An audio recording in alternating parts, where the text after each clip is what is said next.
Screen पर IDFC first bank के QIP को लेकर यतिन उसको ब्रेक कर रहे हैं। तो यतिन के पास चलते हैं। Yatin, good afternoon. आप एक्सपेक्ट कर रहे हैं कि शायद आज शाम को ही क्यूआईपी लॉन्च हो जाए?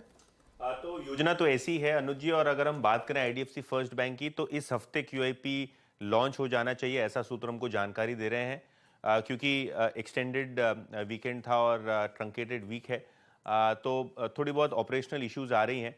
लेकिन जहां तक कि हमारा समझना है और हमारे सूत्र जो हमको समझा रहे हैं वो ये है कि विद इन 1 वीक ये क्यूआईपी लॉन्च होना चाहिए। और जल्द से जल्द मैनेजमेंट ये कोशिश कर रहा है कि अगले 24 घंटे में ये क्यूआईपी प्रोसेस लॉन्च हो जाए।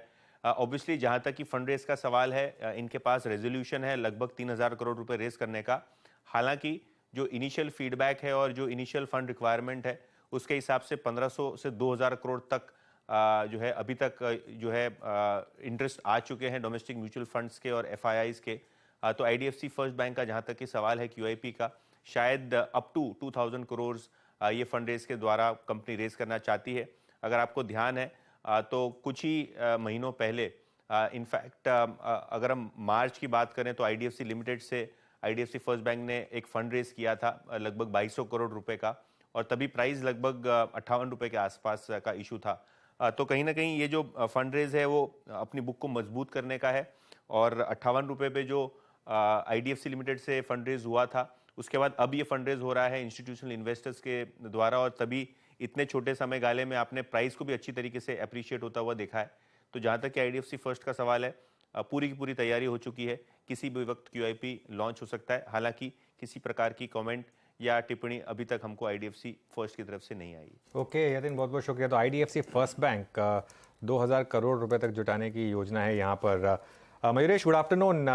क्या व्यू होगा आपका आईडीएफसी फर्स्ट बैंक पर? आफ्टरनून अनुज जी। नहीं, ये स्टॉक जैसे यतिन ने भी कहा अच्छा खासा चल चुका है। दो चीज, अगर आप एडजस्टेड बुक वैल्यू देखें FY25 के बेसिस पे कंसेंसस कॉल 45-46 रुपीस के आसपास आता है, which means this bank is now trading at 2 times price to adjusted book value. Having said that, जो इन्होंने गाइडेंस दिया है, if I'm not mistaken, ROA ROEs का between 1.4 to 1.6 odd percent, ROEs का 13 से 15% के बीच में, कॉस्ट टू इनकम रेशियो है 65% पे लेके आने की कोशिश करेंगे और क्रेडिट कॉस्ट 1.5% कर रखेंगे। Having said that, I think जो SMA 1 और SMA 2 बुक होता है, ये सबसे महत्वपूर्ण होता है specifically mid cap private banks के लिए। और आईडीएफसी फर्स्ट बैंक के लिए जो एक अच्छे पैरामीटर्स है कि SMA 1 SMA 2 बुक 1% पे है, जो पिछले वर्ष 2% के ऊपर था। दूसरा, आई थिंक जो इनका LCR है ये 120% के आसपास है, and the management expects to maintain this liquidity ratios above 120 odd percent.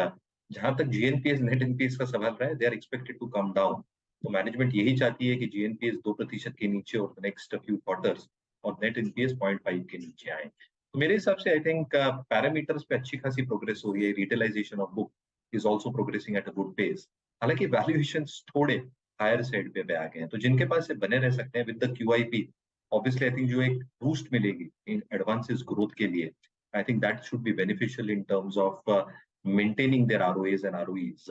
और इसके लिए जो इन्वेस्टर्स स्टॉक होल्ड कर सकते हैं, fresh investors should probably wait for it.